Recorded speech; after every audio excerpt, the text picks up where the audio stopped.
Today is September 30th, and today is called We Are Rare. We are rare, not perfect. With our hands full of groceries, our heads full of things to do, our hearts full of memories, and our dreams full of plans, we tend to think if we could only get away or finish crossing off the things on that list, if we could only undo what has been done or do what needs to be done, we might then live more completely, more perfectly.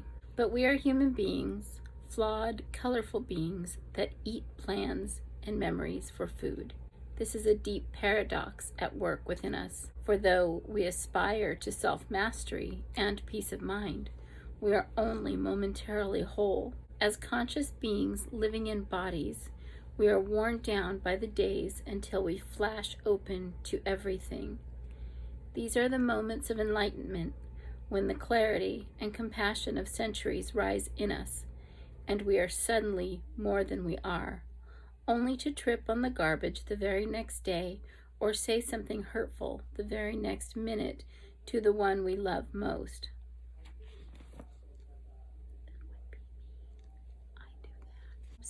I used to think of these come-downs as failures, as evidence that I wasn't trying hard enough, and they would prick me with slivers of inadequacy.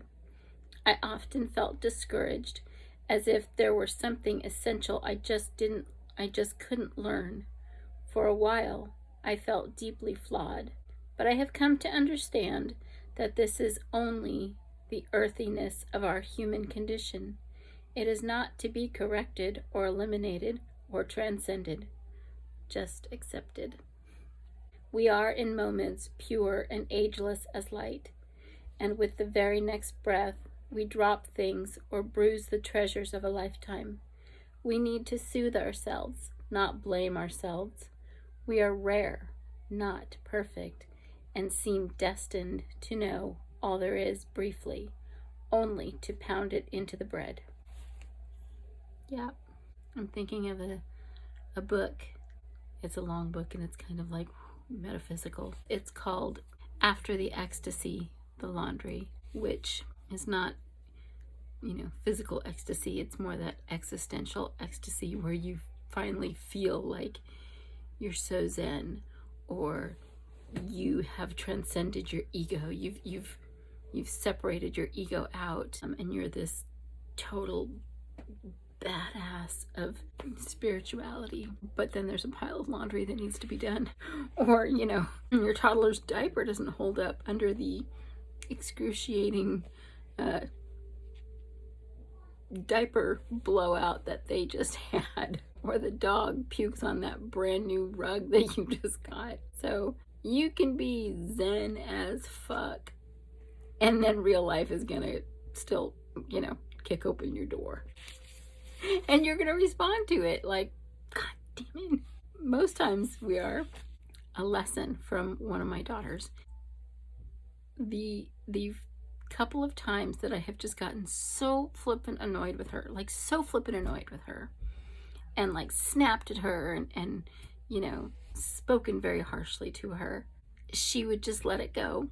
She wanted to use my sewing stuff one time, not too long ago, and I was just I'd already told her no, and here she was again, and so I was like, I totally bit her head off. Then like a week later, it was Easter, she made me this little stuffed animal.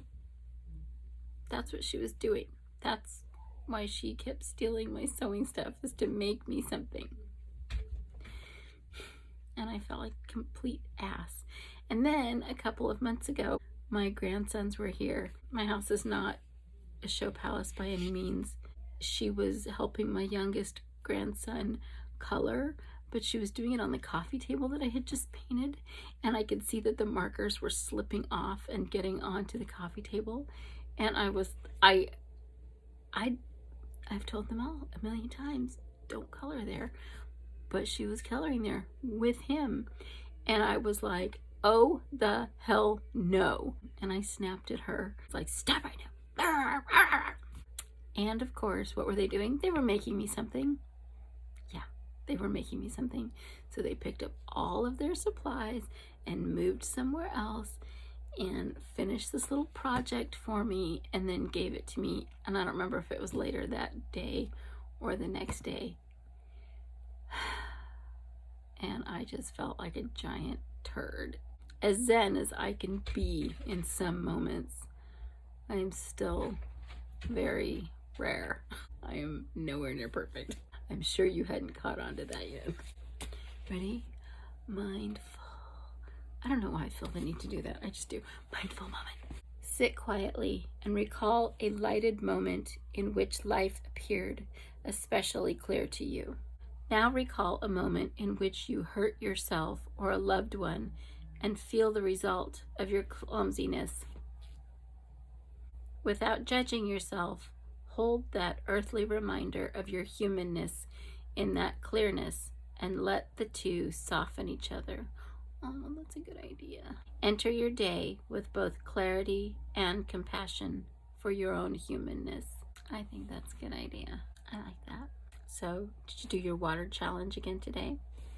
Did you speak your affirmations to your water? Well, have your coffee first and then do that. But first, coffee. And look, I'm still drinking my water. I've made a deal with myself. I drink water and then I can have more coffee.